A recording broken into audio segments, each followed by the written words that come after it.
2-3 point தான் சொல்ல வந்திருக்கிறேன். முதல் பாயிண்ட் சேஃப்டி. வேலைக்கு போகணுன்னா பசங்களுக்கு என்ன வாங்கி கொடுப்பீங்க? பைக்கு.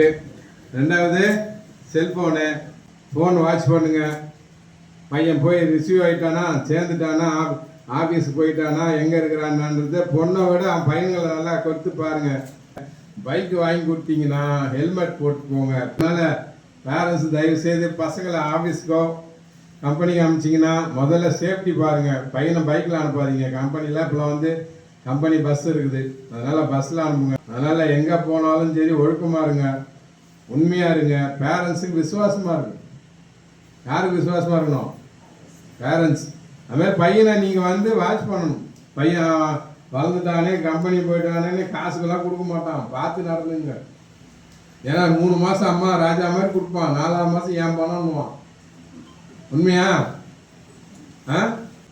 அதனால் நல்லா படிங்க, வாழ்க்கையை நல்லா தேர்ந்தெடுங்க.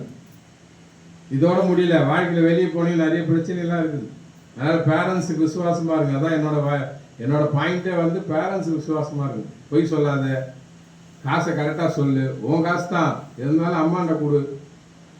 எல்லாம் உங்கள் அப்பா அம்மாலாம் தெரியும். அதனால் அப்பா அம்மா பேச்சுக்களை என்னோட வாழ்த்துக்கள். நல்லா படிங்க, இன்னும் மேலே வரணும். பெரிய அவர் சொன்ன மாதிரி ஆஃபீஸில் இன்வால்மெண்ட் இருக்கணும், ஆனஸ்ட் இருக்கணும். அது மாதிரி இன்வால்மெண்ட் ஏமாத்தாது. புரியுதா? வாழ்த்துக்கள்.